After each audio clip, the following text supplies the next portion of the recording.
It is Wild and Wacky Wednesday here on Main Street Sports Today, presented by the Tennessee Orthopedic Alliance of Columbia. I'm Maurice Patton.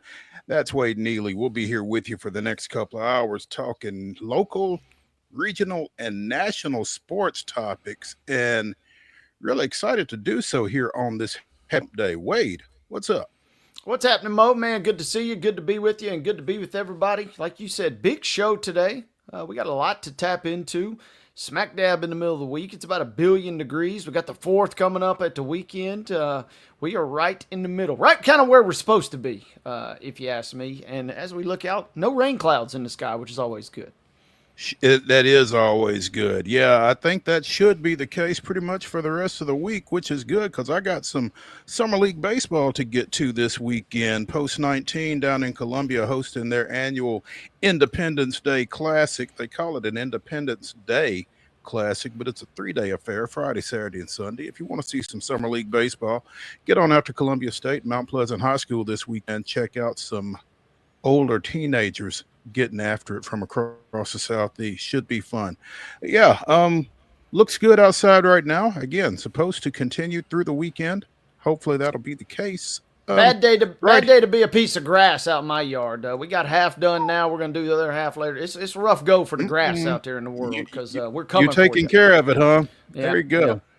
Yeah. We got that done yesterday. That was good. Today's guests. It is Wednesday. And what would it really be Wednesday if we didn't have Heather Williams from WCYB-TV out of Johnson City talking a little NASCAR? So looking forward to visiting with Heather in the second hour. In the next segment, we're going to talk some Nashville Predators with John Glennon of the Nashville Post. The Preds have, it hasn't been the flurry from last offseason, but they've been kind of quietly, as Wade likes to say, doing a little business. So we're going to check in with JG and see what he thinks about the last couple of days and what's taken place. Looking forward to visiting with John. We'll also talk some Major League Baseball. Houston continuing to roll. Braves continuing to do what they do. Big milestone coming up for a veteran pitcher in all likelihood tonight. I can't see how it won't happen. We'll talk more about that later in the show. Got some NBA news, a couple of NFL tidbits, and some high school baseball news as well out of Metro Nashville. So looking forward to getting to that. And in the segment, again, it is Wild and Wacky Wednesday. Wade and I will bring you the weirdest, wildest, wackiest, and most wondrous news from across the globe and Florida. You've not heard that for a while, but we've got a Florida man sighting, and trust me when I tell you, it lives up to the hype. So looking forward to getting to all of that here over the next couple of hours. And I guess, Wade, we might as well go ahead and get started with it with yesterday's results and today's schedule on the rundown. This is the rundown. All right, ladies and gentlemen, let's crank up this Wednesday rundown. That means yesterday's results are up first, and we had a couple of them as the Angels took care of the Braves 4-0 yesterday, and the Astros defeated the Rockies 6-5. Those were MLB scores from yesterday. Memphis defeats Nashville 11-2. That's the Nashville Sounds in minor league baseball action. More on this later, but in WNBA Commissioner's Cup action, it was the Fever taking home that nice, healthy first place prize pool, defeating the Lynx 74-59. Today's schedule, we have the Angels and the Braves continuing their series down at Truist Park. That is a 6:15 first pitch. You can see it on FanDuel Sports. At 7:40, Houston continues its series out in Denver against the Colorado Rockies. No local TV for that one that we're aware of, unless you've got some type of MLB package or something like that. We got the Sounds. I said, we're in there, baby. There we go. The Sounds and the Redbirds will continue their split series. We told y'all wrong about that. I told y'all wrong about that yesterday. We'll talk more about it later in the show. But Memphis and Nashville will play at First Horizon Park tonight. That's a 6:35 start. You've got fireworks. It's Winning Wednesday. You've got a batting gloves giveaway, and it's Kroger Wednesday. Again, that is a split series. It's 3 games here yesterday, today, and tomorrow, and then it shifts down I-40 to Memphis for Friday, Saturday, and Sunday. So there will be no 4th of July fireworks at First Horizon Park, at least not sounds related. So if you made any plans based on that information from us, I apologize. But again, we'll talk more about that later in the show. But Memphis and Nashville continue their series at 6:35 tonight over at First Horizon Park. Ladies and gentlemen, that concludes your rundown.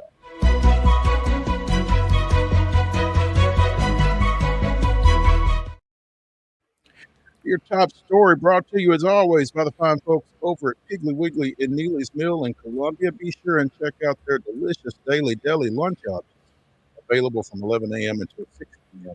Also, their hand-cut meats, and everything is cost plus 10% at the cash register. Piggly Wiggly, Neely's Mill, Columbia, bringing you our top story. Again, the Commissioner's Cup Finals matchup between the visiting Indiana Fever and the Minnesota Lynx kind of went awry relative to the expectations, and it might have all started with famed halftime entertainer Red Panda falling from her unicycle during her performance last night at the Target Center. Mark, what have we got on that?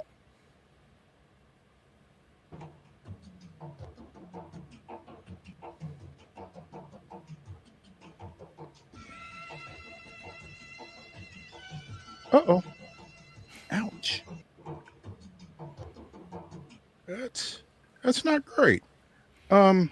Again, Red Panda, the famed unicyclist. We didn't even get into the point where she got the bowls and started juggling them and stacking them on her head and that kind of thing. So I mean, I'm not sure if that was an omen or what, but the Lynx at home, the Fever without Caitlin Clark, and it's a 15-point ball game by the time the smoke clears there. And again, I don't know that anybody really saw that coming, certainly not anyone on this show. No, definitely didn't think the Fever would win, certainly by that margin, especially once Clark was ruled out, right? I mean, we broke that down yesterday, but man, you can't help but be impressed with the effort of everybody else. Great game from Aaliyah Boston with 12 and 11. Sophie Cunningham adding 13 off the bench, and then you got your usual kind of yeoman's work from Kelsey Mitchell. And they won that game with Mitchell going 0-5 from distance. So Indiana, well, that's one way to spin it. The other way to spin it is you got kind of a real dud out of Minnesota by and large. And with all that cash kind of up for grabs, and maybe they were shook, with Red Panda going down. I don't know what happened. They were down at halftime, and then things just kind of went from bad to worse. They owned the first quarter, but the second quarter was massively in the Fever, and Minnesota never recovered. Ugly scoreline last night. Kind of a disappointing result there. Natasha Howard with a double-double, 16 and 12. For the Fever. So, I mean, the Fever really kind of made up for the absence of all-star captain Caitlin Clark. As you mentioned, Minnesota leading 20-12 after one quarter. Fever goes on an 18-0 second quarter run, and it's like they were kind of done from there. I mean, I've tried to keep up with it a little bit, but watching the Braves on FanDuel and watching that game on Amazon, it's kind of wonky trying to go back and forth. So I didn't, but I was trying to keep up with the scores, and it really got out of hand there in that second quarter again, and they never recovered. No, never recovered. And you mentioned Natasha Howard. She was your MVP last night, so some extra cash for her. Fifth different Commissioner's Cup champ that we've had. The Lynx were trying to go back-to-back, but they were flatly denied. And this is in addition to all the hoopla of the Commissioner's Cup. Yeah, they were playing for cash. Yeah, they were playing for Bitcoin and purse money. But amidst all that, that is a massive confidence booster for Indiana going forward, getting a huge win when they have struggled as a whole this season, but especially with whenever Clark has not been in the lineup. That is a big, big win for them to get to 8-8. Yeah, that's a huge win for them. I mean, I don't think that can be overstated just how big a win that was for the Fever. And like you said, Minnesota trying to go back-to-back after defeating the Liberty kind of in a preview of the championship series at the end of the season last year. Last year, the Liberty was a 6-point favorite, and the Lynx knocked them off in the Commissioner's Cup. This time, the Fever was the underdog in this one. Did you say 11 yesterday? Yeah, I don't know what it closed at, but at the time during our show, it was 10.5. So, you know, that's why they throw it up, I guess. I mean, just as you said, huge win for the Fever, and I don't think it's as big a loss for the Lynx, but at the same time, when you've got everything going for you, home court, no Caitlin, that kind of thing, to come out and take a 15-point loss on your home floor in that situation with that money on the line, as Courtney Williams and everybody else said, you know, we're going to go get that bag. Well, no. 10,000 is going to have to do for them. And it will, I'm sure, but not like 30. Courtney Williams, 4-14 from the floor.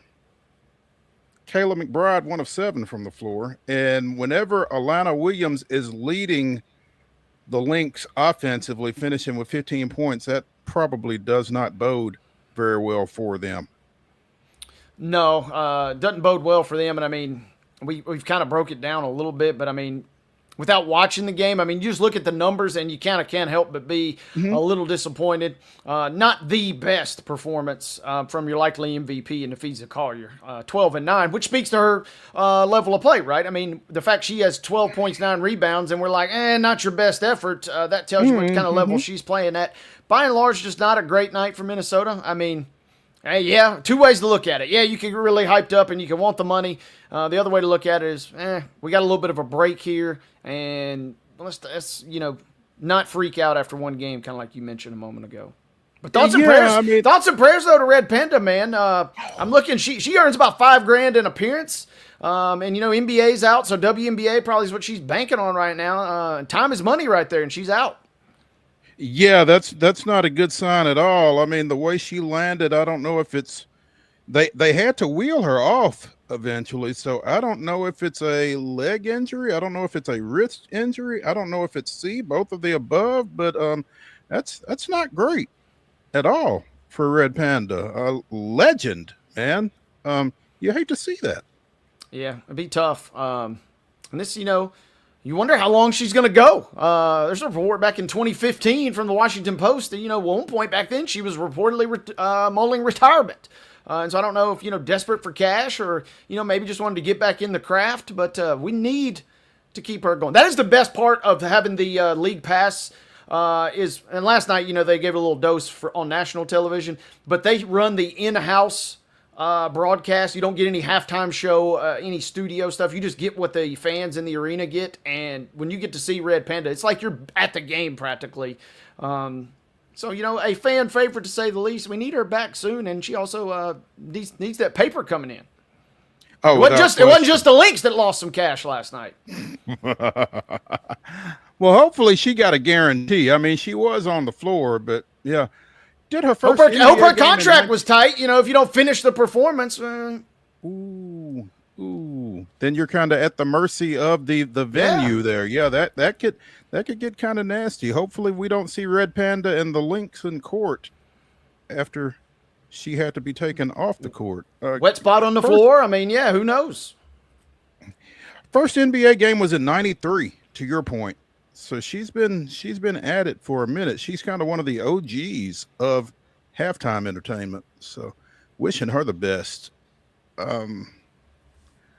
Let's take a break here as we get rolling on Wild and Wacky Wednesday on Main Street Sports Today, presented by the Tennessee Orthopedic Alliance of Columbia.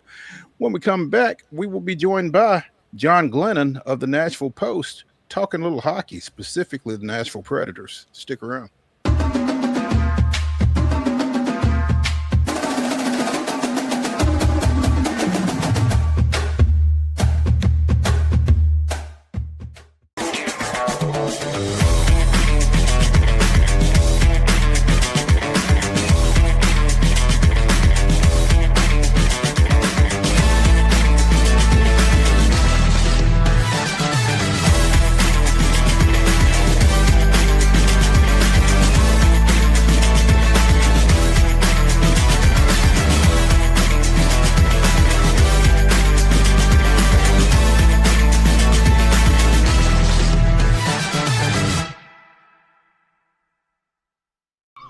forest at Nashville Zoo. New creatures here for you to view. Phantoms graced in black and white swing high in trees of dappled light. In rocky crags, tall and steep, small antelopes with nimble feet. A wise old man with beard of white, a sentry perched on stony height. Amidst it all, a hunter lies, with coat of gold and steely eyes. A new adventure just for you.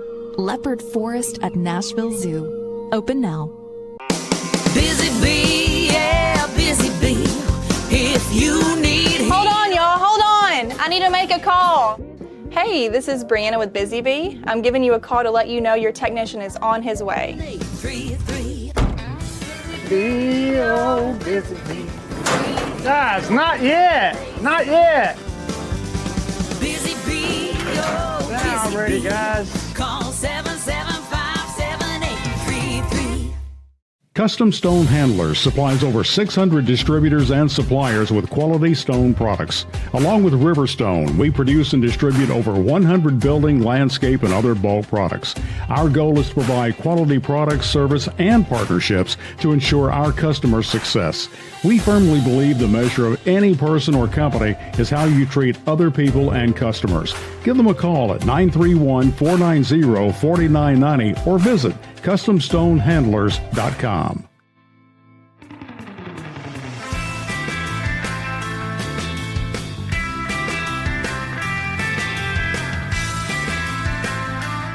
Welcome back to Wild and Wacky Wednesday here on Main Street Sports Today, presented by the Tennessee Orthopedic Alliance of Columbia. That's Wade Neely. I'm Maurice Patton.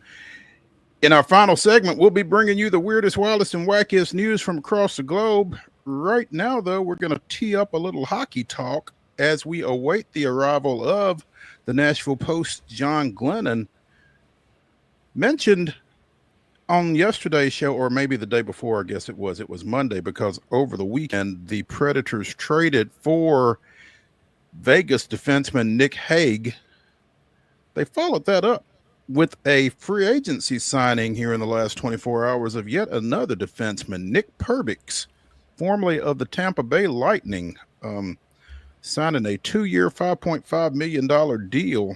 And again, looking forward to speaking to JG here in the next couple of minutes regarding this, because all of a sudden they're kind of loading up on the defensive end, it looks like.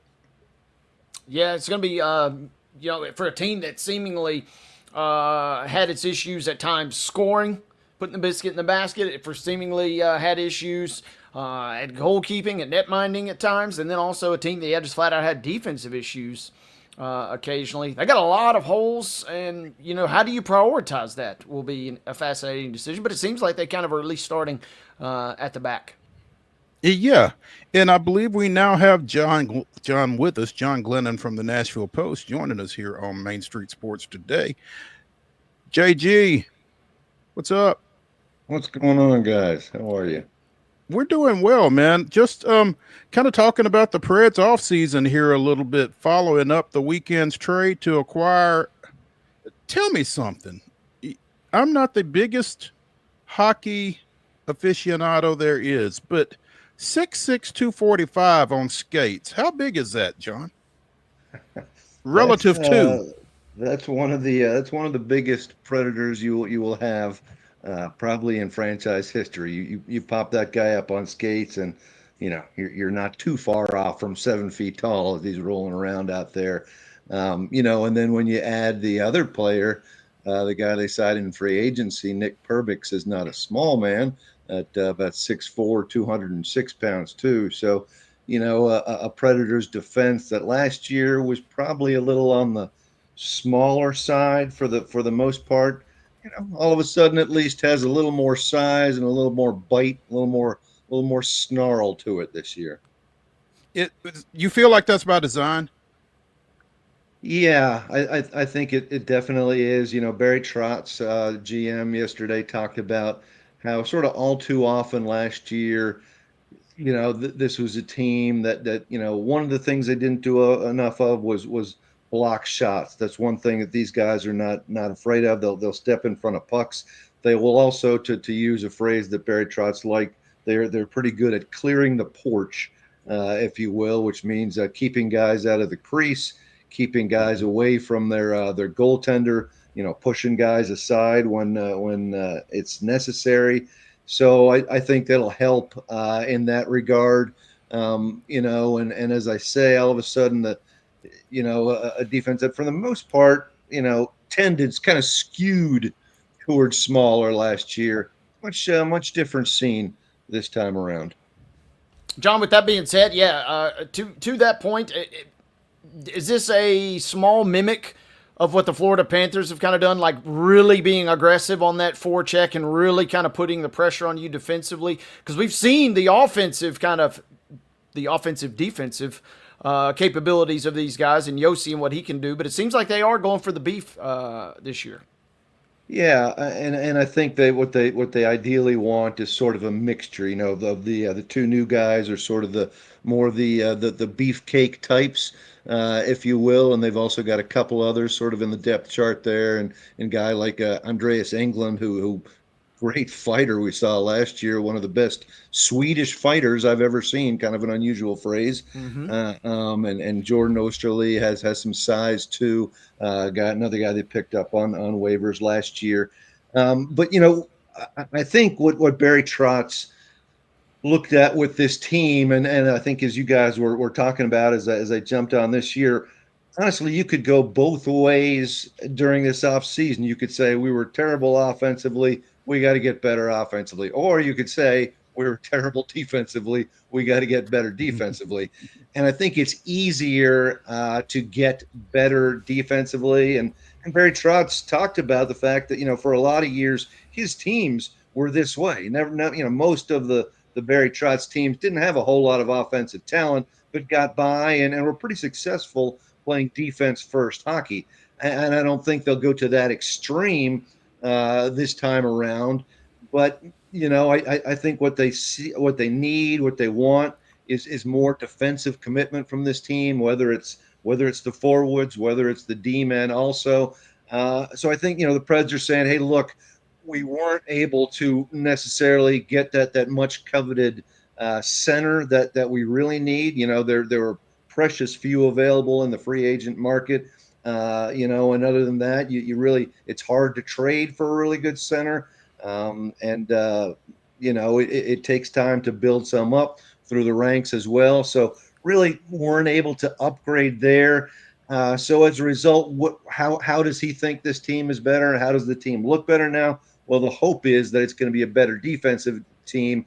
And by making the defense better, that keeps you in games more often. And even if you don't score a ton of goals, you're automatically more competitive that way. Yeah, when you look at their sheet from last year, John, 274 goals allowed, sixth most. I'm just visualizing Trotzy looking at that and saying, all right, well, this ain't happening again. I don't care what it looks like. I don't care who we got to address, but we're not giving up 274 goals again. And we'll figure out, to your point, it seems like we'll figure out the offense as it comes, but we can't win if we're giving up too many at the back. Yeah, I think the hope offensively is okay, things were rocky, obviously, last year, but still, we've got a Stamkos, we've got a Marchessault. We still have Forsberg, O'Reilly, some talented guys. And I think the thought is, especially with guys like Stamkos and Marchessault, with another year in their system, another year under their belt here, that they will be better offensively, that things really can't bottom out much more than they did offensively. But yeah, when they give up 274 goals, that's the most in franchise history. And how crazy is that? We're talking about, over a quarter of a century of playing hockey, and you're talking about expansion era teams, back in the late 90s and early 2000s that gave up fewer goals than last year's team did. It's hard to find anything really good about last year's team. As you said, that 274 goals, ranked 27th, sixth worst in the league. 5-on-5 goals, they ranked 28th in the league in terms of how many goals they gave up. Block shots, they were only 28th best in that department. So, and I think also we have to keep in mind too, Barry Trotz said yesterday that the defense really put UC Saros and Justus Anonen in bad situations a lot of times, the two goaltenders. I don't know if it's quite that clear, though. I mean, he seemed to absolve the goaltenders, of a lot of blame, too. And I think that part of the problem was goaltending last year as well. When you looked at this, for instance, the goal saved above expected, Saros was minus 7.4 goals above expected for last year. That ranked 51st among all goalies in the league. Annunen was at minus 9.1 goals above expected. That was at 59th in the league. And their save percentages in terms of high danger attempts were pretty poor also. So I think the goalies had a hand in that poor defensive play as well. But certainly, I think if you can limit some more of those high danger opportunities by better defensive play, you're taking a step in the right direction.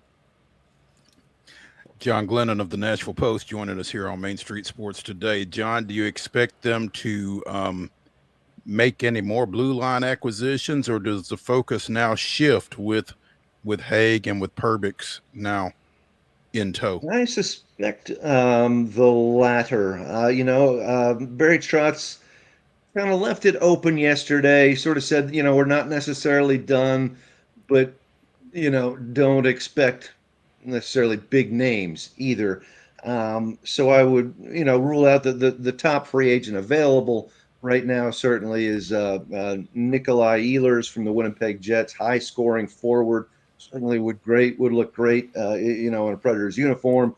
But I think that's just too much contract, too much term, too much money than what the Predators are looking for right now.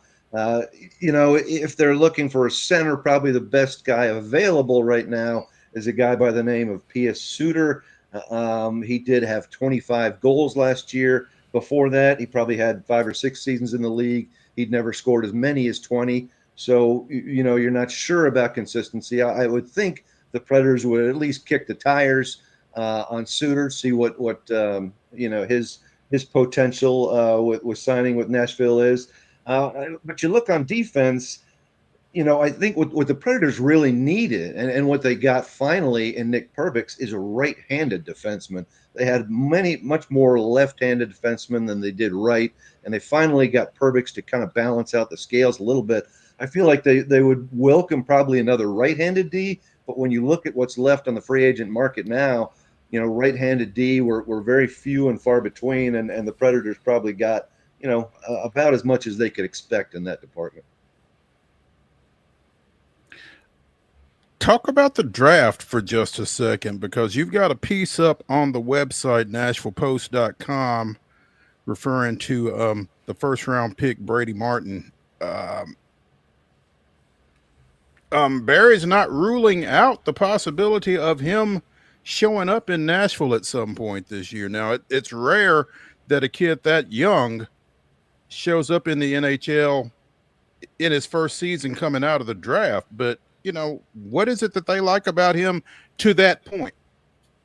Yeah, I think they like a lot of things about him, which is only right, as they took him number 5 overall in the draft. But they like his offensive skills, but you could make a pretty convincing argument that there were guys they left on the board with better offensive skills than Brady Martin. The two that come to mind, James Higgins was picked number 7 by Boston. He's a center, and a lot of fans were clamoring for him. Porter Martone, who I believe went number 6 to Philadelphia, a wing, another high-scoring wing. Guys probably with higher offensive upside, but I think what they liked about Brady Martin is the all-round game. He is skilled offensively. He's going to bring some points to the table. But he's got a lot of those underlying qualities that don't necessarily get put up on a stat sheet. The big-time leader, big-time competitive edge kind of guy, very physical player. He's not a huge guy by any stretch. He's only about 6 foot and 180 pounds right now, but plays with a real edge. And as Barry Trotz said yesterday, he'll hurt you. And Barry Trotz also when without being, asked a direct question, he said, I was asked the other day to compare Brady Martin to someone, and I said, Bobby Clark. So all of a sudden, now you got the general manager comparing first round draft pick to a Hockey Hall of Famer who was one of the No all-time pressure, great. huh? Yeah, exactly. Led the Flyers to a couple Stanley Cups in the 70s. Was kind of the heartbeat of the Broad Street Bullies. So Trotz didn't mind dropping a little pressure in the kid's lap yesterday. But yeah, you're right in thinking that it is very rare for an 18-year-old to go straight into the pros. It happens more often when you're picking a guy in the top five, or certainly in the top three or so. That can happen. But it'll come down to probably what kind of role would they envision Brady Martin in the NHL level? And if it's like a fourth line guy who's out there mainly for physicality as a youngster, and energy and so forth, and he's only playing 12 minutes a game, that kind of situation, is he better off doing that, or would you rather have him back in juniors where he's playing 20 to 25 minutes a game? He's playing in all situations, power play, penalty kill. He's playing against international competition as well, and bettering himself that way. So what's better for his development? If you're the general manager and the coach of the Predators, and you also, of course, have to factor in the physical maturity of an 18-year-old who's all of a sudden going to go from playing against guys his own age or younger to playing against guys who are almost all older, many of whom are 10 or more years older, full-grown men, obviously. And when you're punishing and hurting guys your own age, it doesn't always transfer to all of a sudden when you're hitting 28-year-olds out there who've been in the league for 8 or 10 years. So that's another factor you have to think about. That's kind of what I was wondering about, John. I mean, 18-year-olds against 6'6", 245 on his own team, for instance. I mean, that can get kind of ugly kind of quick if you're not careful, I would think. And I certainly defer to Barry Trotz on all things hockey, but I mean, that just seems like I don't think I know any 18-year-olds that would necessarily be ready to step into that. There's not a whole lot, and kind of the one notable exception for the Predators all through the years is way back in their early years. I think it was 2000, when they took Scott Hartnell forward at number 6 overall. And Scott Hartnell was the kind of guy at 18 years old, looked about 28 or 30. I mean, he was a man at 18 years old. Could have passed for a decade. Older easily, physically developed, big shoulders, big guy in general. So that part of the game was not going to be a problem for Scott Hartnell. And I think that factored in to a lot of the Predators' decision. And, it was in the team's first few years. They didn't necessarily have a particularly high level of talent on the team. That factored into it as well. But, that worked out okay. Scott Hartnell took his lumps a bit in his first year, but certainly proved to be a very good forward for many, many years in the NHL. But, yeah, Barry Trotz shared a story that he said he was with Brady Martin, I think, in the locker room, and Michael McCarron, Predators center, who goes about 6'6", 230 or so himself, walked by, and Brady Martin kind of said to Barry, he said, I'm going to be going up against guys like this? And Barry just kind of nodded and said, yes, you will. But then he said the kid surprised him. He said, no problem. Cool. So the kids got some confidence. I mean, that is one thing that has stood out about Brady Martin so far, and just, meeting him a couple of times. High confidence level.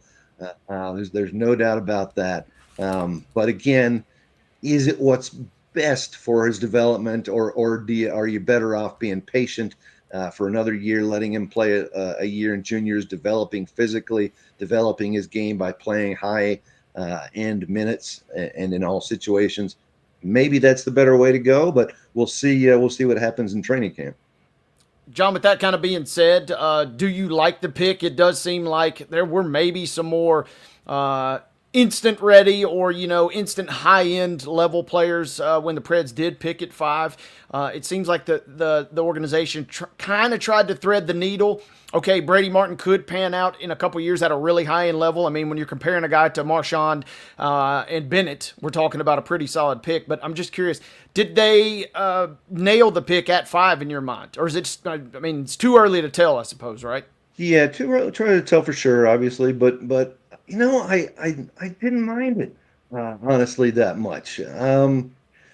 It is a very, I would say, a Predators-esque pick, in this kind of in the long-standing tradition of David Poile and Barry Trotz and so forth.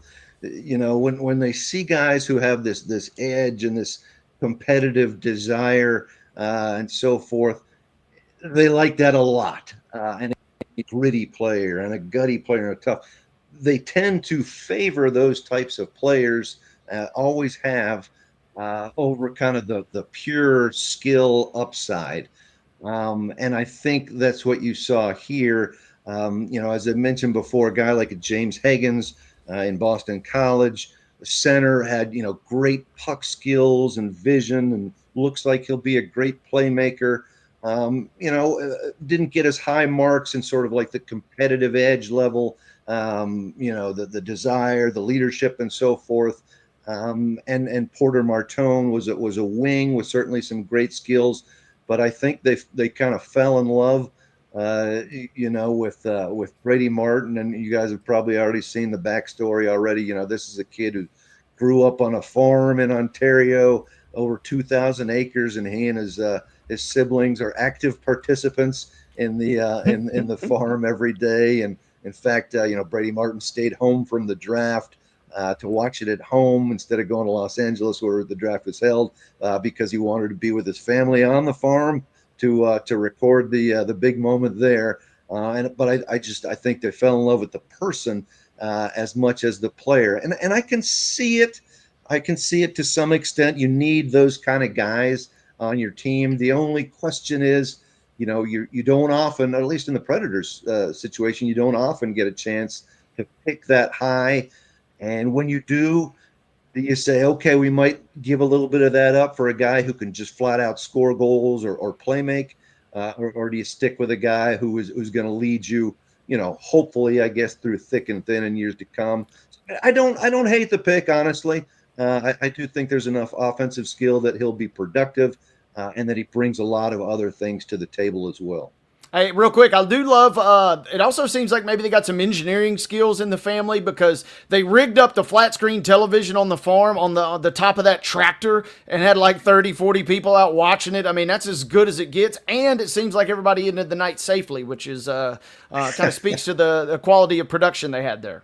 That's true. They probably put hay bales all around the party area and so forth. So any stumbles or falls or anything like that would be softened by a fall into the hay. But you're right. Yeah, it was quite a setup that they had here, and you can tell the Brady Martin's upbringing means a lot to him. He said the other day when we were talking to him, he said, I think a lot more people should be raised that way, and he talked about the work ethic that's developed when you're kind of doing chores on again 2,000 acres of farmland. And Andrew Burnett said the same thing yesterday. But they're both from the same province in Ontario, not necessarily the exact same spot by any stretch. But Andrew Burnett said he knew the area well, and said he was impressed by what a guy from that area, kind of known for farming and so forth, can bring to the table as now a skilled and tough hockey player. And he said he likes that background himself of the farm guy, the tough, hardworking guy. He said that's just kind of instilled in Brady Martin from birth, and he thinks that's going to make for a very tough and a very competitive and a very hardworking player in years to come. John Glennon of the Nashville Post joining us here on Main Street Sports today, presented by the Tennessee Orthopedic Alliance of Columbia. John, Martin obviously garnering the lion's share of the attention as a number 5 pick overall, but he was one of 3 first rounders for the Predators. D-man Cameron Reed goes at 21 overall. and a forward Riker Lee goes at number 26. I mean, 3 first-rounders, you'd like to think that that's kind of the payoff for being so bad during the regular season, I guess. Yeah, exactly, because they got a couple extra first rounds because they were in not only this year but the year before they were dealing players away at the trade deadline and picking up draft picks as a result. So yeah, they again look like a good couple of players. Riker Lee looks like he's going to be a good goal scorer, and certainly Cameron Reed's going to fill a need on the blue line as well. They got some good young defensemen coming through the pipeline, of course, in Tanner Mollendijk, a first-round pick a couple of years ago, and Andrew Gibson on the other side, who they acquired via trade. So the pipeline, is starting to fill up a little bit. I thought, I wondered a couple of things. One, if they might have tried to use those other 2 first-round picks, the ones that you just mentioned, as leverage maybe in a trade to pick up a player, ideally, a center that might fill some needs. We don't know exactly how close the Predators came in that regard. I'm sure they had at least some talks with teams on that front, but didn't happen. And then I thought there might be a goaltender selected in the first round as well, because eventually you're going to have to find someone to fill the skates of UC Saros. But they did grab a goalie, one of the better Canadian junior goalies in the second round, Jack Ivankovic, who turned out, crazily enough, to be a big Predators fan and a guy who attended the Stanley Cup final and was a huge Predators or huge Pekka Rinne fan. And then, a few years later, he finds himself training on the ice with Pekka Rinne. So kind of a wild story there. But the hope is that, again, 3, 4, 5 years down the road, that maybe he's the guy that backs up UC Saros and eventually takes over for him. It's supposed to be hot all week, as Wade and I mentioned at the show's onset. If you want to break from the 91-degree high on Saturday, the Future Stars game will take place out at Ford Ice Center, Bellevue, Saturday afternoon, where you can see all of the guys that we've mentioned from the draft and more. There are 35 youngsters in town for the Predators development camp that started up Monday. Believe JG was on hand for some of that earlier this week, and I assume you'll be back out there Saturday, John. Is that right? I think so. It's all of a good mile away from where I live, so I don't have too many excuses about not showing for that one. But yeah, I look forward to that because again, that's going to be the last opportunity until training camp for these guys. These young guys, prospects, guys who are just drafted or last year were drafted, to leave a big impression on the coaching staff, on management, and I think young guys in general are going to bring it in terms of energy and emotion. This is really kind of the first, in a lot of ways, for most of them anyway, their first sort of pro experience in some way. So they're going to be juiced, as is always the case. And it's usually a pretty exciting time. And they usually have, it's entertaining for fans because they'll have, if memory serves correctly, they'll have like 2 or 3 shootouts as well. So you get to see the skill level of some of these various shooters and of the goaltenders as well. Sounds like a fun weekend. John Glennon of the Nashville Post joining us here on Main Street Sports today. As always, John, we appreciate you spending some time with us, and hope to catch up with you again soon.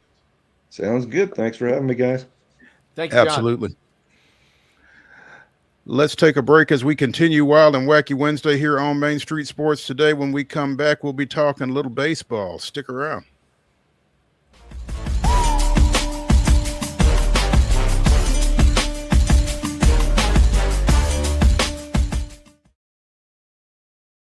If you want the latest in weather conditions, be sure to tune in to our Busy Bee Plumbing Weather Report each weekday on Mornings on Main Street.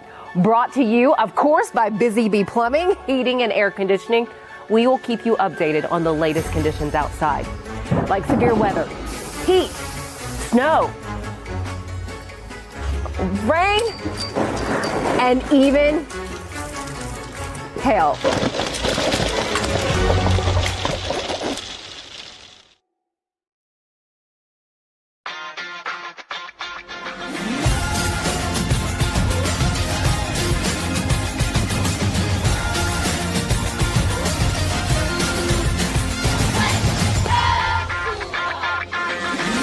Zion Christian Academy at zioneagles.org or 931-388-7531. You can schedule your appointment to visit their beautiful campus. Again, zioneagles.org or 931-7531 to schedule your visit today.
July 2nd, 1983, the host Braves overcame Gary Reedus' second leadoff home run in as many games and a 7-strikeout effort from Mario Soto to down Cincinnati 4-2.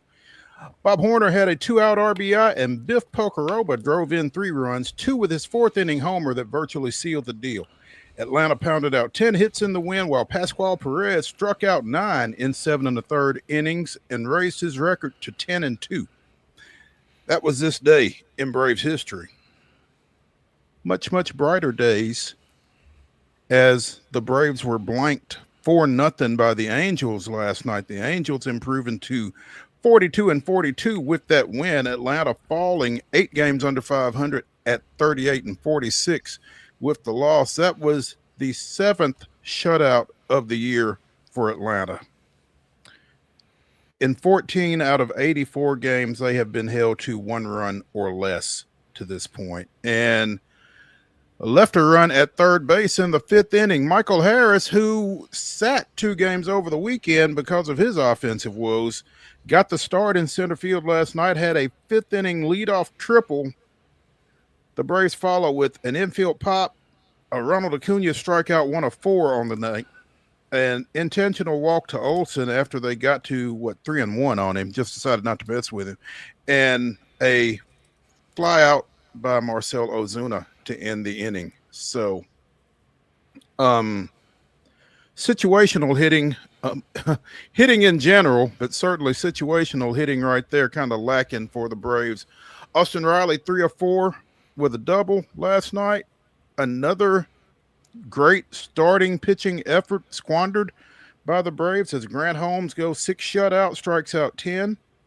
But the bullpen, Dylan Lee gives up 3 earned runs in a third of an inning. But again, if you can't score, it doesn't really matter what the pitching does. But I mean, this one thing that this team has done is they've shown a ability to somehow get into the other team's bullpen and do some damage. And when you're giving up 3 1/3, you kind of ruin that opportunity. So it was a tough night for Atlanta in the opening game of that 3-game series against the Angels. And as counterpart, David Wilson pointed out to me in a text, the Los Angeles Dodgers, who are 54-32, the best record in the National League and 15 games up on the Braves, record-wise. The Dodgers have allowed 57 more runs than the Braves. And yet. So, I mean, at some point, either at some point either this offense has got to figure something out, or you just continue to flounder like they have to this point. So yeah, kind of jarring to see the standings as Florida hops in front of them. But Florida's got a -72 run differential. Atlanta with the fourth worst record in the NL, and they're still positive. Still somehow 8 runs to the good. But those offensive woes, if this continues, that ship will be sunk. And man, that's a tough one last night. In kind of a battle of teams kind of just floundering a little bit, and the Angels just kind of took care of just enough business to get the win. 6:15 start tonight. It's Yusei Kikuchi for the Angels. He is 3-6 with a 2.79 ERA. Talking about another pitcher who hasn't been supported very well, obviously. Didier Fuentes getting another start for the Braves just because they are very limited in their starting options, but he is 0-2 with a 10.80 earned run average. And, I'm not sure if he's going to be able to whittle that down any tonight or not. We'll see. Houston, meanwhile, goes to 17 games over 500 last night with a 6-5 win over Colorado. Victor Caratini with a grand slam. Christian Walker goes 3 for 4, and the Astros are on a heater. Won 7 of their last 8, 15 of their last 19, and again, 51-34 overall. It was a good win for them. I was a little nervous, best record in the league in June, but flip that calendar, and who knows what happens. But a nice win, and I'm coming for you, Uncle Tony. My Uncle Tony Orr back in Pulaski. He's the biggest Tigers fan I know, and Houston is threatening to sneak up and grab them. Third best record in baseball right now, only 2.5 back of the Dodgers. Chance for them to maybe make some moves, and they seemingly have thrust themselves into somehow, some way. They're going to have to buy some pieces at this point, not just because they're competitive. It's just because everybody keeps getting hurt left and right. They're going to have to eventually field some players later in the year, so look for them to open the purse strings, loosen the purse strings a little bit yet again at the deadline. Again, we talked about Jeremy Pena earlier this week going on the IL, and some other news I noticed, and I'm trying to pull it up here. Jordan Alvarez, I guess, had a setback in his recovery from an injury as well. So, look for Dana Brown and the Astros to be buyers here over the next couple of weeks as the trade deadline comes up. But Houston, again, taking advantage of the worst team in baseball. Colorado falls to 19-66 with that loss. That ties for the most losses through 85 games in the MLB modern era. Colorado's bad. Made it a little close in the ninth, gave up a run, and just luckily only one to kind of keep the threat at bay there. They need options. They had injuries, and they got holes in the rotation. I'm reading on ESPN, there's possible them and the Cubs may be vying for the services of Alcantara there. But all of a sudden, the Marlins may not be looking to trade anybody. But the Braves on this list are looking, according to ESPN, says trade Ozuna. Plug in big Ozuna down there in Houston and let him bop like Alvarez if he's going to be set back for any length of time there. Yeah, I don't know what the situation turns out to be with Ozuna because he's dealing with that hip injury. I don't know how bad it is. He's playing, but he's not been terribly productive over this last few weeks. I'm not sure just how much interest there is in Ozuna, but, again, David and I were kind of texting back and forth on that. If the Braves do decide to trade, who do they trade? I mean, Sean Murphy, maybe. Ozuna, who's a free agent at the end of the year, maybe Raziel Iglesias. I'm not sure. It's tough to even consider the Braves as potential sellers just because they've been buyers for so long. But they've really got a lot of dead spots in that lineup, and I don't know that it's anything that you can really address on the fly like this. They might just have to kind of swallow this one and deal with it over the off season. And it's unfortunate just because, Schwellenbach and the pitching that you have gotten to this point. Chris Sale, who went on the 60-day IL, after a trade that the Braves made with the Pittsburgh Pirates to pick up a pitcher, Hunter Stratton, kind of under the radar there. I don't know how much that moves the needle, but the biggest piece of news again coming out of that is Sale has been placed on the 60-day IL, so he won't be back until sometime in August from that fractured rib that he suffered in the 9th inning of a ball game. Even when the Braves are doing something good, it turns out bad. You mentioned the Marlins with their 2-0 win last night over the Minnesota Twins. That was their 8th straight. The franchise record for longest win streak is 9. So they will be going for that today. At 5:40, they take on the visiting Twins down in Miami. So again, the Marlins 38-45 with that win. They've won 8 straight now, going for number 9. The Dodgers improved again to 54-32 with a 6-1 win last night over the White Sox. No big deal, right? But Shohei Ohtani with his 30th home run of the year, he is one of 3 players to reach that 30 home run mark thus far this season, behind Seattle catcher Cal Raleigh and Aaron Judge of the Yankees. So 3 guys with already 30 here before the 4th, and certainly before the All-Star break. That's Judge, Ohtani, and the big mashing. Yeah, Judge, Ohtani, and the big dumper all kind of knocking them out of the park right now. And man, good to see Ohtani kind of still. That is always such a fascinating dynamic, because you wonder, easing back into the mound and easing back into the pitching, the hitting, it just still continues to defy modern logic to me how successful he's getting it done. And that dude just rakes. And on the Judge, while we're bringing him up too, I mean, you've got to the point where if the game is relatively close, he's getting about 2 good at bats every game. He's not anywhere near Bonds level, but I mean they're just pitching around this guy at this point. Well, it's a smart thing to do, apparently. So I don't know if it's a little known fact, but I didn't know. Cal Raleigh is set to hit in the home run derby at the All-Star game down in Atlanta in a couple of weeks. His batting practice / home run derby pitcher will be Todd Raleigh.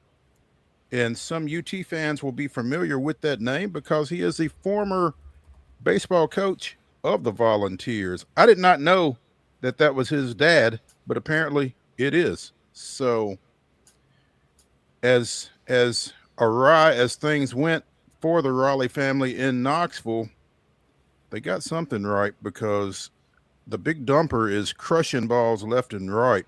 Back to the Dodgers for just a second. Clayton Kershaw set to start tonight against the White Sox, 4-0 with a 3.03 earned run average, but the big number heading into this matchup is 2,997 strikeouts. I don't see a scenario where Kershaw doesn't reach 3,000 tonight. You would think. I mean, I think it would be something pretty traumatic for him not to get there, but major milestone in reach for Clayton Kershaw during tonight's game between the Dodgers and the visiting White Sox. Diamondbacks fan Dave McCaskill. And when you are a fan and people know your name, it's probably not a good thing. And that is the case for Mr. McCaskill, who has been banned from Chase Field for the remainder of the 2025 season. He is a season ticket holder. I don't know how that financially works, but interfered with a would-be game-tying home run last night by Monday night, by Christian Koss of the San Francisco Giants. The team cited multiple such offenses for Mr. McCaskill in announcing the ban. While our policy is to not publicly disclose information about our season ticket holders, the Arizona Diamondbacks are making this statement due to public speculations and multiple media inquiries regarding the fan interference incident during last night's game. This was in a statement from yesterday. This particular fan has been involved in multiple offenses at Chase Field. Consequently, we have terminated his Advantage member account, and he is prohibited from returning to Chase Field for the remainder of 2025. This fan will have the opportunity to return to Chase Field in 2026, so long as he meets certain terms and abides by our fan code of conduct. Reached over the wall in left center last night to catch a ball, interfering with the home team outfielder Tim Tawa trying to make a play. They ruled it an out. The umpires did on the field. The Giants challenged on replay. It was overturned to a double. Koss was stranded. Arizona did win the game, but again, McCaskill was ejected, and this was again the fourth such offense in as many years. Sit higher up, dude. Yeah, after that many, and it's not even the playoffs. You know, this is not the Yankees situation from last year. I mean, come on, man. We got to get a little better than this. If not, get some self-control. Yeah, that's tough. That is tough, man. And again, I wonder what happens with the rest of that money. I mean, the D-backs got a good chunk of home games left. That you ain't getting that back. I don't think. I wouldn't think. Not for something like this. No. So, wow. Hope it was worth it. Again, the Sounds fall to Memphis at First Horizon Park last night, 11-2. That series continues tonight at 6:35. The second half of the International League schedule has begun. The Sounds are 2-5 in the second half. And with Anthony Ziegler getting called up earlier this week, all of a sudden, this team looking a little vulnerable here, so we'll see how that goes. Again, this is a split series. 3 games in Nashville yesterday, today, and tomorrow. 3 games in Memphis Friday, Saturday, and Sunday. So tomorrow's game will be the final game of the week at First Horizon Park, and members of the Sandlot cast will be on hand for it. So that'll be fun. I think that they have a package where fans can purchase a ticket and get into a Q&A session with the members of the Play Forever Project, which is a group of former actors in the Sandlot. So go to NashvilleSounds.com for more information on how you can visit with Bertram Grover Weeks, Tommy Repeat Timmons, Timmy Timmons, Squints, and Kenny DeNunez. So that could be fun. Check that out. Yeah, where's Wendy Peppercorn, though? That's a good question. Maybe that's a question that could be asked during the Q&A. I got to hit up Adam. You know, I got all these ideas for Adam, and so I might have to get in on that. We need Wendy up there. Yeah, check in. Let's take a break here as we wrap up hour number 1 of Wild and Wacky Wednesday here on Main Street Sports Today, presented by the Tennessee Orthopedic Alliance of Columbia. When we return for hour number 2, we'll get into the grab bag. Stick around.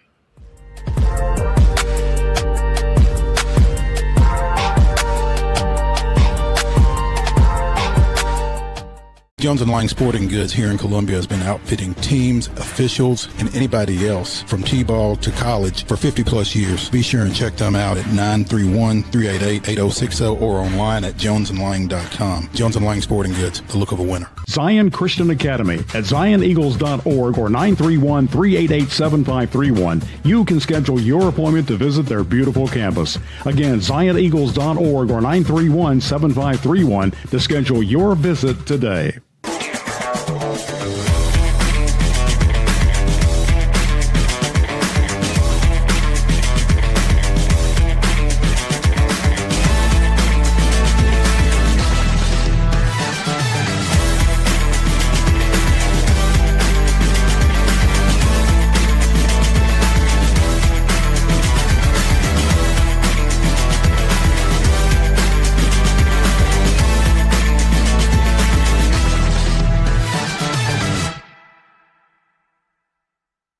Custom Stone Handlers supplies over 600 distributors and suppliers with quality stone products.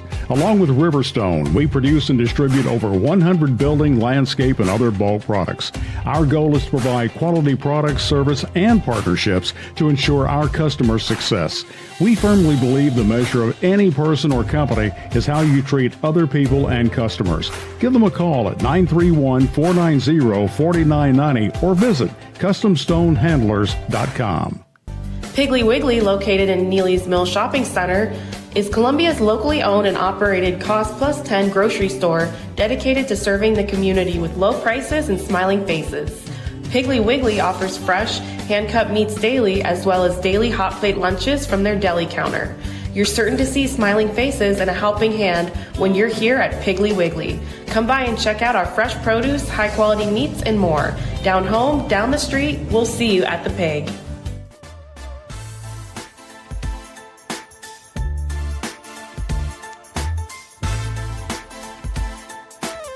Hour number 2 of Wild and Wacky Wednesday here on Main Street Sports Today starts right now. That's Wade Neely. I'm Maurice Patton. In our final segment, we'll be bringing you the weirdest, wildest, wackiest, and most wondrous news from across the globe and Florida. So be sure and stay tuned for that. Right now, it's the grab bag, and it's pretty wild and wacky news coming out of Memphis. Day after it was announced that Jaren Jackson Jr. had been signed to a 5-year, $240 million extension. It was announced that he's undergone surgery to repair a right turf toe injury. Suffered the injury during a live basketball run off-site. Will be reevaluated in 12 months, but is expected to make a full recovery. 12 weeks. Excuse me. Don't want to make it any worse than it is. Will be reevaluated in 12 weeks, but is expected to make a full recovery. 12 weeks is 3 months. And, that's certainly not what Memphis wanted to hear right here, as, again, they've just re-signed him, dealing with already Zach Edey expected to miss some time to start the season, and now you've got Jackson down as well. Jackson, who had played in 74 games this past season, but did miss some time late with an ankle injury. So now you got a toe injury, and you've just sank $240 million over 5 years in a guy who may or may not be able to stay on the floor. Well, maybe. Still going to be back. May miss the start of camp if things obviously go. I'm knocking on the biggest piece of wood I can find. Go according to plan. Yeah, if you miss him and Edey for any stretch at the start of the season, you might be behind the 8 ball a little bit. But I feel a little at ease. I mean, Jaren was posting. These are old pics, I'm sure, but was posting pics from Paris yesterday to his Instagram feed. So that makes me feel a little better. He's not necessarily too worried about it. We didn't get the hospital, close-up pic of the toe or anything, so that makes me feel a little more at ease. But yeah, if they miss any sort of real time with him and especially Edey at the start of the year, that would be kind of tough. And, I guess to Drew Hill's point when we spoke with him yesterday, Drew Hill, who covers the Grizzlies for the Daily Memphian, he was saying it's almost like he maybe knew something. I don't know, but he was saying that this team isn't necessarily concerned with the first few weeks, the early portion of this schedule, just in terms of their competitiveness. They're just trying to maybe get into the playoffs and put themselves in as good a position as possible, maybe avoid the play-in. But other than that, the early portion of the season is a little less consequential maybe for Memphis. And so that helps with this situation if you're not trying to go 82-0 anyway. So, yeah, not trying to. I mean, and they tried the opposite last year. They tried winning every single game under the sun at the start of the year, and then everybody got hurt and dinged up and missed time throughout the course of the year, and they faded and were largely irrelevant the last 2 months of the season. So maybe a different approach. Feel pretty confident. Jaren, they're not going to start till late October, so that injury, if those 12 weeks hold serve, he should be back in early September, and then. Yeah, him and Edey both, I'd be a little concerned just because, as we mentioned yesterday, they hadn't signed any other bigs, really. Could go like the Brooklyn Nets and just go all guards and just see what happens there at that point. So be interesting to see how it plays out. It sounds as if there's white smoke coming from Madison Square Garden. The New York Knicks are expected to name Mike Brown as head coach. Shams has tweeted it, so it must be true, right? Mm-hmm. Most recently, Brown was atop the Sacramento Kings. was there for 2 seasons and a part of a third, signed a 3-year extension about this time a year ago, went 13-18 out of the box, and they fired him. So, Brown, a 2-time coach of the year in the NBA, got a career record of 150 wins over 500, 454 and 304. 4-time NBA champion as an assistant, led Cleveland to the finals in 2007. He has also been head coach with the Lakers and again was in Cleveland twice. So, and was a candidate for the Knicks job in 2020 before Thibodeau was hired. I wonder, do you walk in that interview and say, you know what, y'all could have avoided a lot of this, right? You still got my resume on file. This is perfect to me for the Knicks, and it's perfect for Brown because this is classic Knicks. They kind of fired Thibodeau without really having any sort of clue, seemingly, what direction they were going to go in. And then on Mike Brown's end of this, I mean, they got the perfect fall guy for. I mean, if they win 51 games like they did, their highest win total in over a decade. Great. If not, well, we hired Mike Brown. You know, he's used to getting fired. So, I mean, we got an easy firing guy. I honestly, at this point, as far down the stretch as we got, I get why maybe she didn't want to go that direction, but I would have taken a run at Dawn Staley at this point just because you're thinking outside the box. You kind of know what you're going to get with Brown, which maybe the Knicks are cool with just being kind of middle of the road. This is a guy that's got some success, but it's set up perfectly for the Knicks.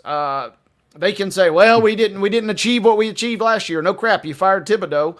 Postseason results notwithstanding, a pretty good coach in that regard. And you just kind of landed on the safe, easy pick, who's used to kind of getting, unfortunately, the axe. And I imagine we'll probably have this story. If they don't come out at any level of success, we'll be talking about another dismissal. It's classic Knicks, unfortunately. Sorry, they George. they did take the swing hard in case you hit it philosophy through this process, though. Tried to talk to Jason Kidd, Quinn Snyder, Billy Donovan, Ime Udoka of the Rockets, and Chris Finch were turned down on each of those requests. So, I give them credit. That is a strategy to fire your coach and then request to be able to speak to all these other guys. Usually, you would think, hey, can we talk to your guy before we fire our coach? But they tried the opposite. A strategy, to say the least. Well, my thing is this.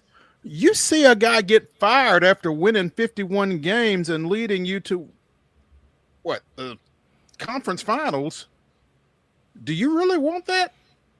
That's what I'm saying. This is perfect for Mike Brown. He's like, I've done this rodeo a number of times. You let me go, big whoop. I'm used to this. Yeah. I can see him pulling out the Nolan Richardson line. Give me my money. They can have this job tomorrow. So, yeah, There you go.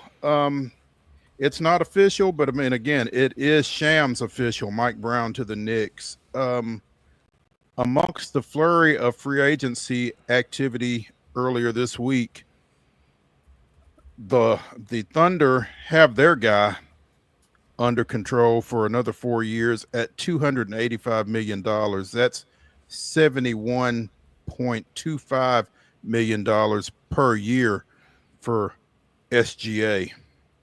And I mean, I guess in the grand scheme of things, what is it? It's a bargain at twice the price. I don't know. But I mean, if you're Oklahoma City, you certainly didn't want this guy hitting the open market. So there you go. Yeah, Supermax contract, well-deserved for your MVP. And, you know, they lock up. And they got a little bench lock up as well in terms of Jalen Williams, the other Jalen Williams. So they're sitting kind of pretty. I am a little surprised. You know, I figured Sam Presti would be on the horn the day after they win the title trying to wheel and deal those two guys for like 25 future first-round picks. But they opted to go and keep the goods. I mean, this core will stay intact. And, man, it is hard to envision a scenario where they are not at least deep in the conversation again next year. Maybe if Cleveland can stay healthy, we can get Cleveland and OKC next year. You would Of course, I think, but guess they man, gotta- yeah, it is. It is. That's going to be the real question. That is a great point you just made, because that's going to be a real question for me. We will kind of get a little bit of an answer to: was it a fluke? Was it a 1-year blip? What kind of magic did Cleveland have in their boots this past year? And before it all fell apart due to injuries, I was looking forward to seeing that series hypothetically, even in the Eastern Conference Finals versus the Celtics, which obviously didn't get there. So we were kind of robbed in that sense. I want to see if Cleveland's got the goods to run it back. Be fascinating to watch that this year. Absolutely. We talked yesterday about Detroit's Malik Beasley, who is being investigated on potential gambling issues. He is now being sued by his former sports agency for an alleged breach of contract on top of his potential gambling issues. Hazen Sports Management Group has sued Beasley after he allegedly failed to repay a cash advance of $650,000. The lawsuit is seeking $2.25 million in damages and legal fees. Hazen Sports has tried to recoup the $650,000 since he terminated his contract with the agency in late February.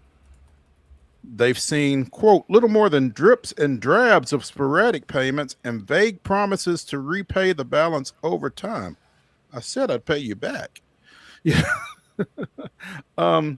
Meanwhile, again, he and the Pistons had been discussing a $42 million contract that is now obviously held up by the gambling investigations. So things have gone from bad to worse for Mr. Beasley, it looks like. Yeah, tough break there for him because, obviously that doesn't sound – it sounds like he's in a rough spot financially and, for whatever reason, who knows. But, it doesn't sound good. And, on the hook, getting ready to enter free agency. The timing could not have been worse. Makes you wonder, he didn't get a ban from the NBA for life, at least not yet, but he might get an unofficial ban for life with this free agency pending. I don't know that teams are going to be rushing out to sign him. Yeah, that's a tough deal there. Meanwhile, in the turnabout is fair play realm,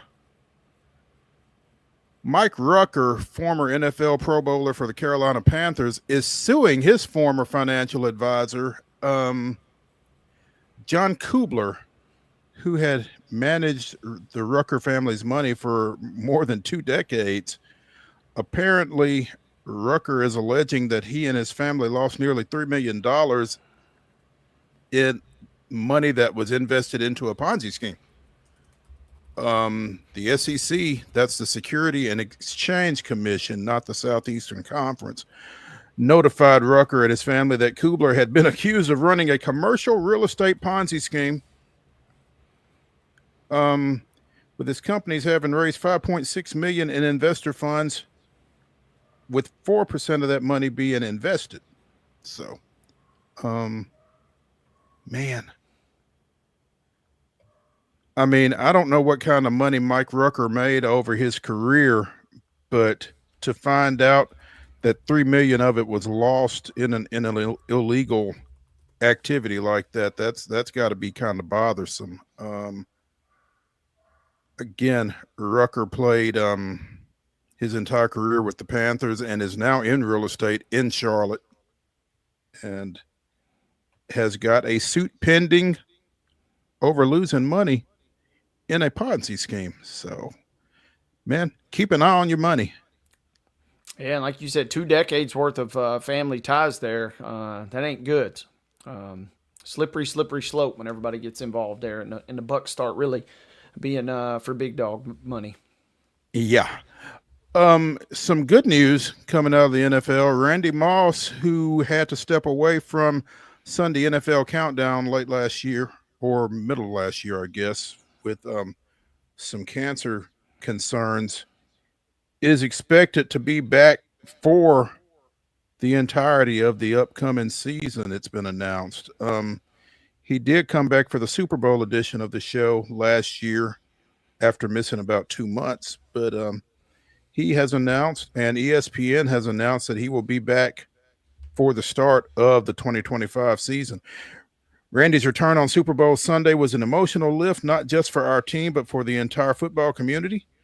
And knowing he will resume his full Sunday NFL countdown schedule beginning in week 1 has been the highlight of the offseason, read a statement from from ESPN.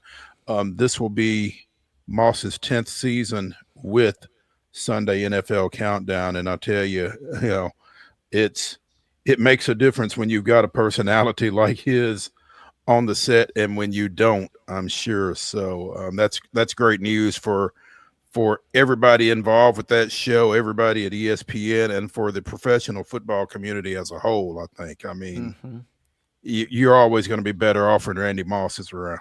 Yep.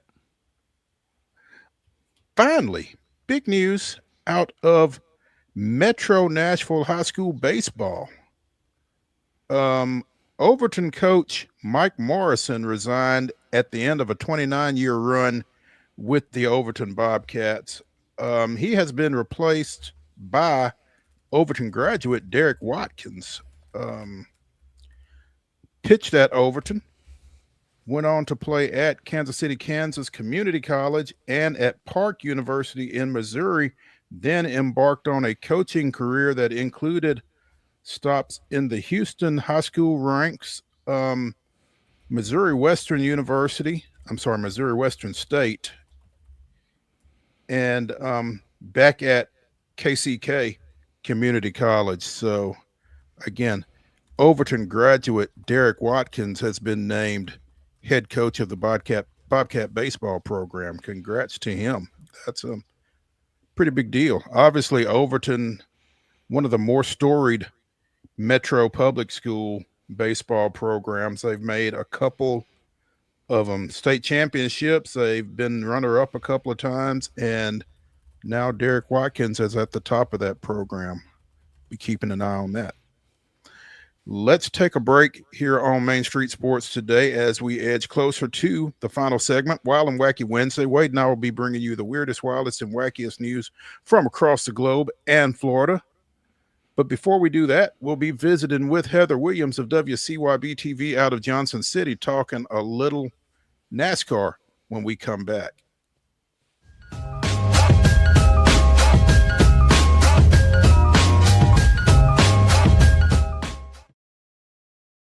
Deep in a forest at Nashville Zoo, new creatures here for you to view. Phantoms graced in black and white swing high in trees of dappled light. In rocky crags, tall and steep, small antelopes with nimble feet. A wise old man with beard of white, a sentry perched on stony height. Amidst it all, a hunter lies, with coat of gold and steely eyes. A new adventure just for you. Leopard Forest at Nashville Zoo. Open now.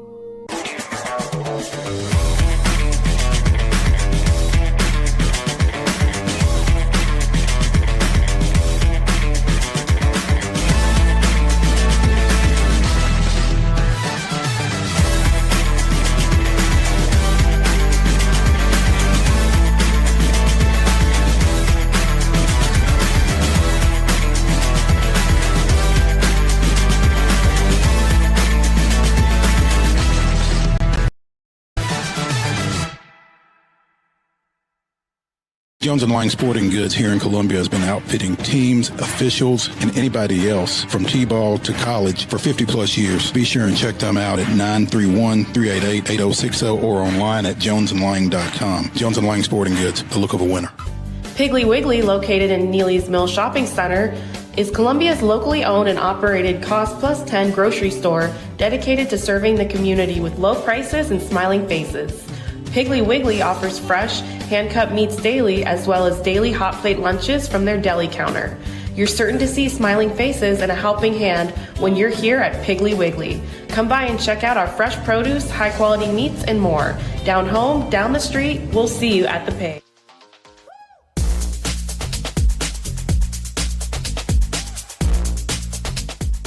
Well, and Wacky Wednesday continues here on Main Street Sports today, presented by the Tennessee Orthopedic Alliance of Columbia. That's Wade Neely. I'm Maurice Patton. Joining us now from WCYB-TV out of Johnson City, it's Heather Williams as we get into some NASCAR talk. Heather, good afternoon. Good afternoon, gentlemen. The band's back together. Whoop whoop. We are. It's good to be back. It's good to get away, but it's good to be back as well. And I missed obviously last week's NASCAR conversation, but Chase Elliott ending a 44 race winless streak has got to be a pretty big deal, I would think. It is a big deal, but it really feels like it was upstaged by the 22 car pileup in the second stage of the race that took out pretty much every other contention other than Chase and maybe Tyler Reddick in the postseason or in the midseason tournament. So it was a very interesting race in Atlanta. Very entertaining. One of the best races of the year. I really enjoyed watching it from start to finish, but it's a big deal for Chase. Going back to your original question, I mean, he was having a really good year. He was top 5 in points going into the weekend, but he just hadn't gotten that win. He's been by far the most consistent driver in the garage. I don't think he's finished worse than 15th or maybe 20th all year. But to finally get a win on his resume just kind of solidifies him now as one of the championship contenders. Kind of a win of attrition, as you mentioned, that 22 car pileup. I mean, yes, but a lot of the cars that were competitive before were in front of the wreck and were the cars that were competitive after. So yes, it took out a lot of cars, but it didn't really take out most of the competitive cars. Like the wreck happened from about 9th back. So most of the cars that were running in the top 10 were still in the top 10. Gotcha. Okay.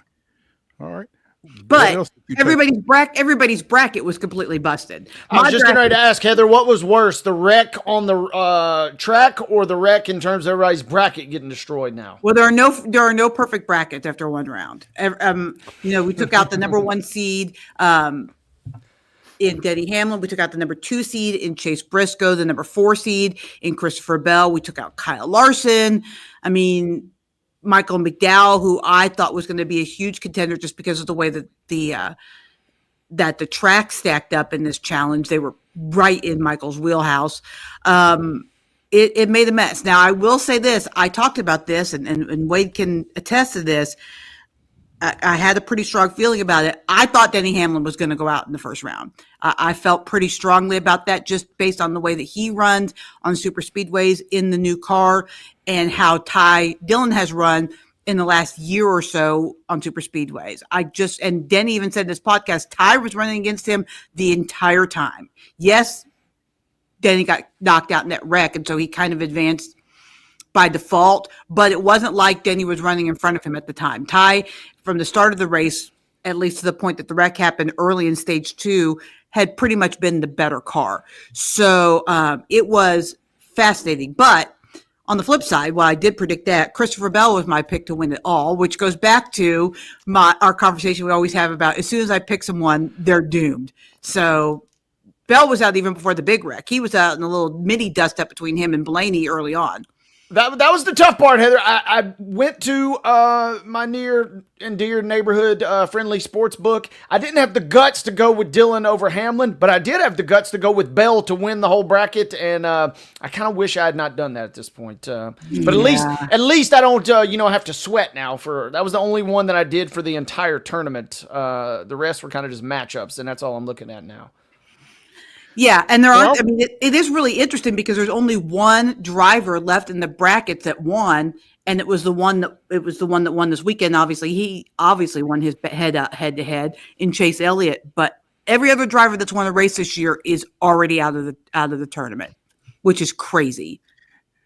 So Wade referred to this earlier in the week when we were talking about Atlanta, and I wasn't familiar because, I'm not a huge NASCAR fan, sorry, but I was not familiar with the in-season challenge. Well, I'm looking at the bracket, and 8 of the top 16 seeds in this 32 driver bracket are gone.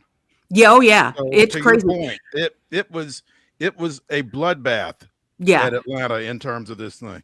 That wreck was so incredible because, you just see the whole field just wad up. From 9th back, everybody pretty much Now, there were a couple of guys that were on different pitch strategies that were way back that they were able to miss it. But I mean, they run so close to Atlanta, and there is no way to go. That if somebody gets sideways that close to the front, the whole field is going to wad up. If that wreck had happened at 2 through 36 probably would have wadded up. I mean, that's just the way they run in Atlanta. Now, not all those cars were taken out. I think it took out technically about 7 cars, but there were a lot of cars running around damaged that raced their way up to the front. I think Kyle Larson, even though he lost his challenge to Tyler Reddick, I think he races way back to the top 15. I know Carson Hocevar races way back up to the front. So I think even though he also lost his challenge, but it's so many cars were taken out that guys were able to salvage the day and race back up if they could get their car rolling again. That was the biggest thing. On the wreck still too, what does a wreck that, kind of early, I guess, if you will, but what does that do for the remaining drivers? How much of a recal do you kind of have to do? Obviously, if you're toward the front or you're at the front, you kind of can just hold serve, but what does that do to just your psyche of like collecting your breath and saying, "Ooh, thank goodness I missed that," and then you try and resume business as usual? How does that play out psychologically? I mean, it's a challenge, and you are hoping that doesn't happen to you later, because there were a few cars, not quite as big a wreck, but there were a few cars that were running in front that were having great days that avoided that wreck. I think of Justin Haley, who needed a good finish, and then he was having a really good day. He started kind of poorly, but kind of raced his way up to the top 15, stayed out on a little pit strategy, was running in the top 10 when that happened. The accident happened behind him.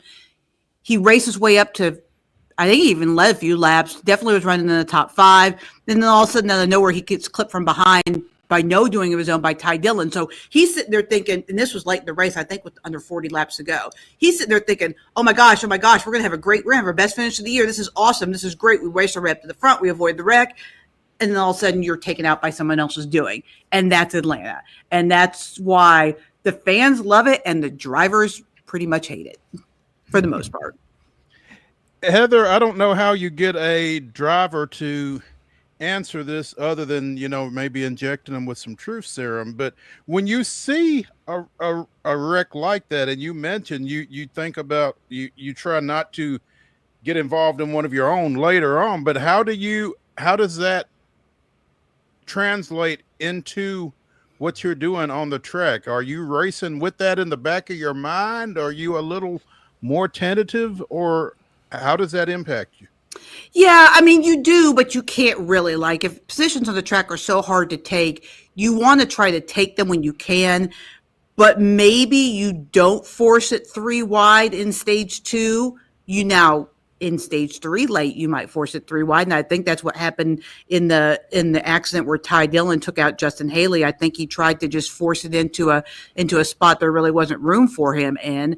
But yeah, you aren't so aggressive, because if you just keep it straight and narrow and on the track, you're probably going to have a pretty good day, because so many cars are damaged. Even if they aren't out, you have better aero, better passing ability. At the end of the race, you'll be able to make moves that they can't or won't. So it's a fine line, because you still have to protect your position. You still have to take positions when you can get them, because they're, like I said, they're hard to get. But yeah, it's in the back of your mind a little bit for sure. Heather Williams of WCYB-TV out of Johnson City joining us here on Main Street Sports Today, presented by the Tennessee Orthopedic Alliance of Columbia, talking a little racing. Besides Elliott, who caught your eye, negatively or positively out of Atlanta this week? Well, Tyler Reddick, he kind of needed a good finish, and he had a good finish for sure. They still need to win. I feel like that team is a team that they won the regular season championship. They won 2 races last year, and they're not what they have been in the past. So I think that, that was a good step towards getting there for sure. I think Alex Bowman, same thing. They're right on the cut line or close to it. I think they gained, Vice finishing second, I think they gained a little bit on the cut line. So I think they're maybe 14th or 15th in points. But that was a good run for them. And I was really impressed with Carson Hocevar. He was caught in that big accident. He went a couple laps down. He was able to get both laps back and race back into the top 10. if he could just keep his head on straight, we've talked about this. That kid is really close to being a superstar and winning a bunch of races in this sport. And what he did on Saturday night is a perfect example of why he's going to be a superstar, because he was able to overcome and race his way to the front, much like Kyle Larson did. Like, what makes the great drivers great isn't what you do when you have the best car. When you have the best car, that's easy. What do you do when you have a beat up car, or a car that the aero's not quite right, or something, you blow a tire, or whatever it is?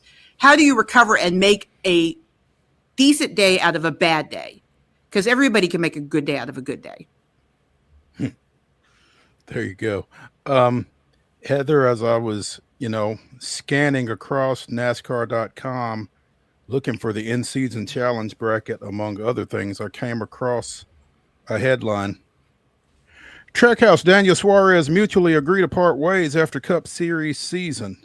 I've never liked the mutually agree phrase anyway, but what are your thoughts with regards to this? I mean, I know that he, out of the triumvirate of Shane Van Gisbergen, there we go, SVG, and Ross Chastain, that Suarez is the odd man out right now in terms of qualifying for the playoffs, but he's also the first guy under the Trackhouse umbrella when they got this thing going. What's at work here, do you think? Well, first of all, I think mutually agreed means that Daniel mutually agreed to continue collecting his paycheck, even though he won't be racing, and they mutually agreed that he'll vacate the seat. I think that's the agreement, because I definitely think that Daniel wanted to continue racing with them.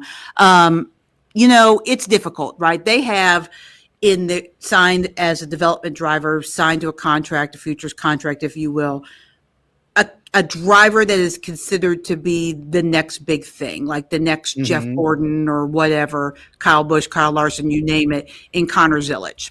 And Trackhouse understood that if they didn't make a seat available for Zilisch, that Zilisch would probably go elsewhere to race in the Cup Series. So they had to find a seat. And I think when you look at performance, obviously Ross Chastain is the lead dog at Trackhouse, right? He's the guy that has had the most success by a pretty comfortable margin since he's been at Trackhouse. So his seat is safe. I think Shane Van Gisbergen, he's, half a season into this. He's already won a race. He's obviously one of the best road racing drivers in the world and is getting better on the ovals, but I don't think you can cut the cord on that experiment this soon. And so given the fact that Suarez has not really performed, he's only made the playoffs 2 of the 5 years that he's been there, and only has 2 wins, I think that just made him the odd man out. And once Pitbull left the organization, because Pitbull was very instrumental in Daniel Suarez being their driver, I think once Pitbull left the organization, his advocate within the walls of Trackhouse was really gone. And so I think the writing was on the wall at that point. That's what I was just going to ask, Heather, is how much of a factor did that play? And it seemed, on the surface level, I'm wondering how much did Pitbull really get involved? But you're saying it did kind of play a factor a little bit. Oh, well, yeah. Suarez was the driver that Pitbull wanted. I mean, that's why he was the first driver. And I think that the marriage, for the most part, has been good. I think even if you ask Trackhouse, I think that the marriage had been good. And if they weren't sitting on Connor Zilisch, this gold mine of a can't miss driver, I think that he's probably safe there. Like, Daniel Suarez is a perfectly, serviceable 10th to 20th place driver. But if you have a guy that you think is going to be a superstar and a multi-time champion, well, then that guy has to go. I mean, that's just the way, I mean, it's rough, but it's like that in every sport. That's just kind of the way it goes. Did this news, was this already kind of settled before we just talked about Connor getting that win a couple weeks ago? I mean, I think from what I understand from what Daniel has said, the writing's been on the wall that he's been out for a while. They just officially announced it tomorrow. Probably contract negotiations and buyouts and payouts and all that finally got settled yesterday. But I mean, yes. And they haven't announced Connor's the guy, but I mean, I think that's one of the worst kept secrets in the garage. Connor's going to be the guy. Is he the first driver that we know of to, kind of lose his ride for 2026? Yes, he is the official start of what NASCAR calls silly season, which is the season of drivers coming and going and crew chiefs coming and going. He's the first domino, and he's a big one, right? Because then if your other organizations, as I said, Suarez is a consistent 10 to 20th place driver, maybe 10 to 15th, 16th place driver, and you have a guy that's a 16 to 25th place driver. Do you dump your guy and go after Suarez? I don't know that any big organization will take a chance on Suarez because he's had several opportunities now. He's been at Gibbs, he's been at Stewart Haas, and now Trackhouse. And Trackhouse was by far the most successful. It was also the organization that gave him the biggest chance. Most of those organizations did 2 and done with him, or 1 and done with him. So this was the longest he stayed. And he's definitely a legitimate Cup Series driver, but, can he knock anyone out of the top organization? Probably not. But if you look at organizations like, now I'm not saying any of these organizations will do anything because I think right now they're pretty set on who they have, but Aspire-esque organization, or the new organization that's being started by the owner, the former co-owner of Spire, has spun off and is now starting his own team. Is that the kind of place where he can land? Because he's got a couple of charters. He wants to build a three race team at some point. One of these upstart organizations that has a lot of money and needs an established driver, I think he could end up there, or more likely, I think that he might end up back in the Xfinity Series, which he won a championship in the Xfinity Series. So he could very much be the next Justin Allgaier and be just a very successful Xfinity Series driver. How tough is that? I mean, we've covered minor league baseball. Is that like going from the majors to AAA or AA at this stage of your career? Yes, but no. But because, the Xfinity Series is still the second most watched motorsports series in the country, after the Cup Series. Minor league baseball is not necessarily a high paying, high watch thing. Like, you can very much make a very comfortable living and you get millions of eyes on you in the Xfinity Series, but it is a step down. It is not the top series. So yes, but you can be comfortable career wise, money wise. You can also rebuild your career. There are several drivers that have dropped down to either, now most of them are not as old as Daniel. Daniel's a little bit on the older side. I think he's 33 years old, but 33. Yeah, but they've dropped down, won races, and then come back up and been successful. John Hunter Nemechek, just as a for instance, dropped down all the way down to the Truck Series, went through the Truck Series, came back to the Xfinity Series, and now is in the Cup Series. And in the second year in the Cup Series, they're really one of the teams that's like on the move, like one of the most improved teams, and they're on the upward trajectory. So there could be that. But I would say at 33 that if he goes down to Xfinity, I think Daniel probably would need to make the decision that he's just going to be like Justin Allgaier and just be the best Xfinity Series driver down there and compete for championships every year. Heather, the biggest spread in terms of seeding this weekend is Allmendinger and Gibbs at the 22-6. While we're in bracket mode, who do you got your eyes on in terms of a quote-unquote upset this weekend? Well, neither one of that would them. That would not be an upset if Allmendinger beat Gibbs. Allmendinger is an amazing. He's the road guy, right? Right. But I would absolutely, now I'm going to absolutely curse him, but I would take Ty Gibbs. Ty Gibbs is way better on the street course than Allmendinger is. And he's actually been better on road courses recently than Allmendinger. He was the only guy down in Mexico that had anything for SVG. He was the only one in the same zip code as SVG. And if not for some pit strategies things, he might have been up there competing for a win against SVG. So I don't know that I would necessarily take that upset. I would probably stay away from that matchup. I think that's probably the best matchup in the round. But if you're looking for upsets, I'm trying to think of the seeding. Bowman and Bubba are at 8-9, right? Mm-hmm. So there really wouldn't be an upset there. Zane Smith is up against, I forget who. Who's Zane Smith got? Busher. Busher's a pretty good. Busher's a pretty good road course racer. So is Zane. Pit strategy maybe could get him up there, but I kind of like Busher there too. Who's Tyler Reddick got? Reddick's going up against Hocevar. That's one. That's one that could definitely be an upset. Now, Reddick is a pretty good road course driver, but Reddick's not had a great season. Momentum would definitely be, I think, a little bit more on Hocefer's side, even though Reddick finished third, I think, at Atlanta. The confidence isn't really there. So that's one potentially, although I still kind of, I don't know that there are any upsets. John Hunter Nemechek, he's got... So I was just getting ready to bring him up. So Nemechek is the, quote, longest odds. He's a 2-1 underdog versus Chase Elliott this week, which I'm wondering, is that a function of just recency bias with Elliott winning last week? Elliott's pretty good on the road courses. And I would say at this point, Elliott's probably the favorite to win the whole tournament, just because there are back-to-back road courses and then Dover and Indy, which is kind of in Elliott's wheelhouse as far as types of tracks that he's good at. I don't know. I guess maybe Hocevar Reddick might be the closest chance to an upset, but I mean, it's crazy. A little bit of strategy. These guys are all so close, especially on the road courses, that anything could happen. I think what's really going to be interesting is, for the first time at a race other than Daytona since like 2018, somebody's not going to qualify. There are more than 40 drivers, or 41 drivers showing up to Chicago. So, I mean, that happens every year at Daytona, but then that's the only one that they have more than 40. But somebody is going home this week of the open cars, which I think speaks volumes about the health of the sport. I mean, that's outstanding that we have more than 40 cars showing up to a race, because it hasn't happened since 2018. So, you know, you talk about Reddick Hocevar as a potential upset, but those two are both sub 20 seeds in the bracket, as are Jones and Ricky Stenhouse Jr. at 20 and 29 respectively. I'm fascinated by how they seeded this field. So they seeded it.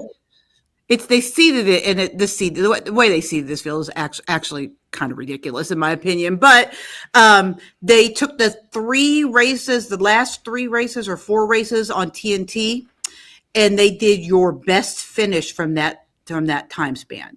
So in other words, the 2 winners were Denny Hamlin and Chase Briscoe. Mm-hmm. So they were the 1 and the 2 seed. Then whoever was second place, they did, they seeded them, whoever had 2, based on, okay, these are 2 seeds, and the top 2 seed is who's ever highest in the points, and the next 2 seed is who's ever next highest in the points. So you had some people that were seeded incredibly high or incredibly low, like Reddick, who's, top 10 in points, but he's seeded 20 because he had a miserable stretch during that seeding period. So I actually think they should have just seeded them by the way they were in the points during the regular year, but I'm not NASCAR. And I think NASCAR did that to promote upsets, right? Because if you have a 22nd seeded Reddick, I think he went up against 10th seeded Kyle Larson. Well, Reddick beating Larson, if they're both, if they're 6-7, is not nearly as exciting as Reddick beating Larson if they're 10 and 22. So, that's how they see them, which is what it is. Gotcha. Interesting stuff. Eye test tells you what an actual upset is. Like we all know. Yeah. There you go. Heather Williams of WCYB-TV out of Johnson City joining us here on Main Street Sports Today, presented by the Tennessee Orthopedic Alliance of Columbia. Bracket aside, what do you think about Chicago? Oh, gosh. I love Chicago. And it doesn't look like they're coming back there next year. It looks like they're going to move the street course to San Diego, perhaps, or maybe Philadelphia, are the 2 cities they're talking about doing street course racing at. And so the fact that I never went there for the race, I went up there for some media events, but not for the race, will probably be one of my biggest regrets in NASCAR, because the course is gorgeous. The scenery is amazing. And I got to ride like in regular traffic around the course with Dale Jarrett at one of the media events. And I can't even imagine what it looks like to see these, thousands of pound stock cars rumbling down the streets of Chicago with a skyscraper on either side and whipping around. It just has to be incredible. I think it's just cool. There's a chance for rain this weekend, which please no, because it's rained every year, which I think kind of takes away, because they can race in the rain, in the wet, on the road courses. They have, treaded tires for the road courses to do that. But I think it takes away a little bit from the experience, not just from the racing, because the racing is fun. Because, like I said, they have wet tires, but just like from the fan experience of being out there, who wants to stand out there in the rain and watch that? I mean, to Chicago's credit, the fans absolutely did and have. But I just think it would be great to see it once in the complete dry to see what kind of show they put on. But it's incredible. It's I think one of the best stops of the year. Who do you like? I mean, SVG, right? I mean, that's the easy answer. And I told you that I think Ty Gibbs is there. I think that Justin Haley is a little bit of a sleeper. He finished second in the first road course race at Chicago. And I think he was in the top 10 last year. Alex Bowman won it last year, so he's also probably one of the favorites to win it. Those would probably be my favorites and my one sleeper in Justin Haley. But also I think Michael McDowell could also be a sleeper because he's very good on road courses and has street course experience. So the two Spire cars maybe are my sleeper, and then Ty Gibbs, SVG, Alex Bowman, and Connors Village are probably the favorites in my mind. Here we go. Couple of Trackhouse guys, huh? Okay. Yes, but also road course specialists. There we go. Heather Williams of WCYB-TV out of Johnson City joining us here on Main Street Sports today. Heather, as always, we appreciate it and look forward to catching up with you next week. Fun as always, guys. We'll see you then. Thank you, Heather. Thank you. Mark, break or no? Nah. Let's go. Let's go. Let's go.